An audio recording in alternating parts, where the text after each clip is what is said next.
नमस्कार. आपल्या सगळ्यांचे महाराष्ट्र सोशल न्यूज चॅनलमध्ये हार्दिक स्वागत. चला वळूया तर एका नवीन बातमीकडे. आजची बातमी. कान्हादेश कुलस्वामिनी श्री एकविरा देवीच्या चरणी अर्पण करून 2026 दिनदर्शिकेचे नवदाम्पत्यांच्या हस्ते लोकार्पण करण्यात आले. शिवसेना उद्धव बाळासाहेब ठाकरे पक्षाच्या युवा सेनेचे राज्य सहसचिव ॲडव्होकेट पंकज गोरे यांच्या वतीने दरवर्षीप्रमाणे यंदाही धुळेकरांसाठी मोफत दिनदर्शिका उपलब्ध करून देण्यात आली आहे. ही दिनदर्शिका धुळे शहरातील सर्व भागात तसेच शिवसेना कार्यालय भगवा चौक येथे मोफत मिळणार आहे.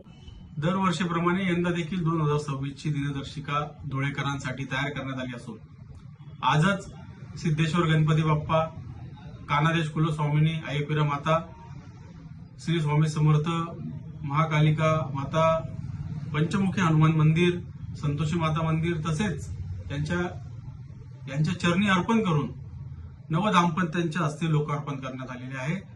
सर्व धुळेकर बंधू भगिनींना नम्र आव्हान आहे की ज्यांनाही दिनदर्शिका पाहिजे असेल त्यांनी शिवसेना उद्धव बाळासाहेब ठाकरे पक्ष कार्यालय भगवा चौक येथे यावे आणि दिनदर्शिका घेऊन जावी. ही दिनदर्शिका मोफत आहे. याच्यासाठी कोणताही आधार कार्ड देण्याची गरज नाही, रेशन कार्ड देण्याची गरज नाही. फक्त या दिनदर्शिका दरवर्षीप्रमाणे घेऊन जा. धन्यवाद. जय हिंद, जय महाराष्ट्र, जय शिवराय.